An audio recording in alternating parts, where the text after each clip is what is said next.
Thank you, Mr. Chairman. Mr. Chairman, I'd like to ask unanimous consent to submit into the record a CBO report from July 2025 on HR1.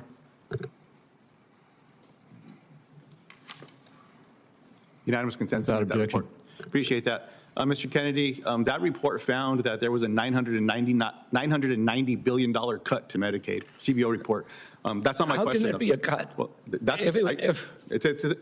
Secretary, it's in the record. I'd be happy to share it with you. Your team has it as well, CBO report, It's July a cut from the growth rate. Only in Washington is that considered a cut. There you go, Mr. Secretary. In the same way that gas prices are not high today. It doubled in the last 4 years. Mr. Secretary, let's talk about vaccines. You've been asked quite a few questions today about vaccines. Your hearings this last week in the House as well, you've been asked a lot of questions about vaccines. You've been responding quite a bit about vaccines.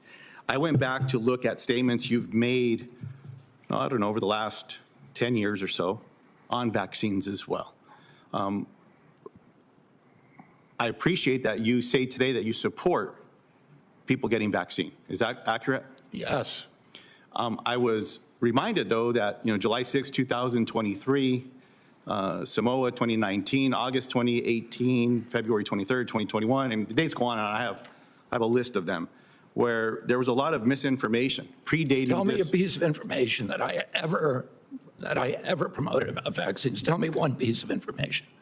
Mr. Secretary, again, if I could continue. Well, tell me one piece of misinformation. You said I've promoted misinformation. Thank you, Mr. Secretary. I'll get there. So, Mr. Secretary, the history shows that you were pushing vaccine misinformation predating your tenure. Tell me one instance. Secretary. Tell me one statement that I made. Mr. Secretary. One statement. So now, during your leadership at HHS, measles, a disease once eliminated in the United States, is on the rise in over 1,700 Americans, as you're aware. You've been asked by colleagues as well where, kids died last year as a result. Can I answer the question? Vaccine. I don't have a question yet, Mr. Secretary. You're making misstatements. At a previous hearing, you seemed to almost brag about how well the United States has fared in response to measles outbreaks compared to Mexico and Canada. I think here again today. And Europe and all the other countries. The United States has always been a leader, and we demand that it's a leader. That should not be a question. We're still the leader. Can you please tell us here today what you're going to do to reduce the number of measles cases and improve the MMR vaccination rate?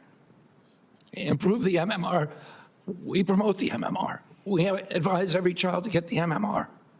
That's what we do. Mr. Secretary, I'd be happy to just ask for that to be in the record, and I'd be happy to get a question in the record. You can respond to it. Yeah. I'm real curious if you're going to include funding a coordinated vaccine education and distribution campaign, for example, countering misinformation about measles and the MMR Tell vaccine. me one piece of misinformation I've ever said. One statement, just one. If I could continue, Mr. Secretary. You say you have a list of them. Read one. Tailoring outreach to communities with declining vaccination rates as well, measuring whether those campaigns are working. You're just making things up, Senator. You're just inventing stuff. Tell me one piece of it. You say you have a whole list there. Read me one thing I've ever said. Mr. Secretary, if you want to run for the United States Senate and get on the dais here, you're happy to do it. You should resign from the HHS today and run for office. And you can be in here, you can ask anyone all the questions you want, Mr. Secretary. I'm asking you some questions. What I just gave you wasn't even— You're not asking questions. Mr. You're just making statements that are incorrect. Let me ask you a question about someone that you know very well, David Geyer. So, Mr. Secretary, does David Geyer work for you? He is a contract. So, Mr. Secretary, last time you were here, I asked you, why was it that David Geyer was listed on the HHS director as a senior data analyst? He still is. Is he a contractor or is he a contractor? He's a contract employee. Mr. Secretary, you were asked by one of my colleagues about getting their hands on some documents that you may have. Do you have Mr. Geyer's contract? I imagine we do. Would you share that with the committee by Friday?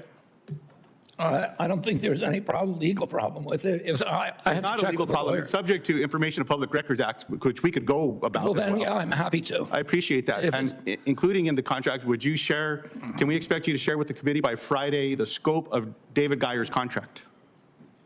I don't see any reason why not. I appreciate that. Does David Geyer report to the HHS office here in D.C.? He reports to the CDC. So what I asked for in the last time we had a conversation, Mr. Secretary, was about the protocols that go into David Geyer's work. You responded to me by saying that those protocols are public. They are not. I asked the committee Chair I said and they ranking will be member, public when he does the work, when he develops the protocols. will you commit to share the protocols to David Geyer's work with this committee by Friday? No, I won't, because they So- don't exist. Okay, so, Mr. Secretary, I appreciate that honest response. Mr. Chairman, Ranking Member Wyden, you'll remember, and I can get you the information from this. Last time I asked this question to the Secretary, he said it was all public, it was all available. He just said it's not. So I don't know if it's going to take us. I said it's going, IPRA, I said we will make it available when it's done. I certainly hope that we can get our hands on the protocol information and David Geyer's work. What you just watched isn't simply a tense exchange. It's a real-time breakdown of how power, credibility, and public health collide inside a congressional hearing. At the center of this moment is Robert F. Kennedy Jr., a figure who has built a reputation over the years for questioning vaccine safety, now sitting in a position where he's expected to communicate clearly and responsibly about public health. Opposite him is Ben Ray Luján, who approaches the exchange not just as a critic, but as someone trying to establish a factual record. The tension escalates quickly because both men are operating from fundamentally different objectives. Lujan is trying to construct a timeline. He references past statements, public health outcomes, like the resurgence of measles, and the broader implications.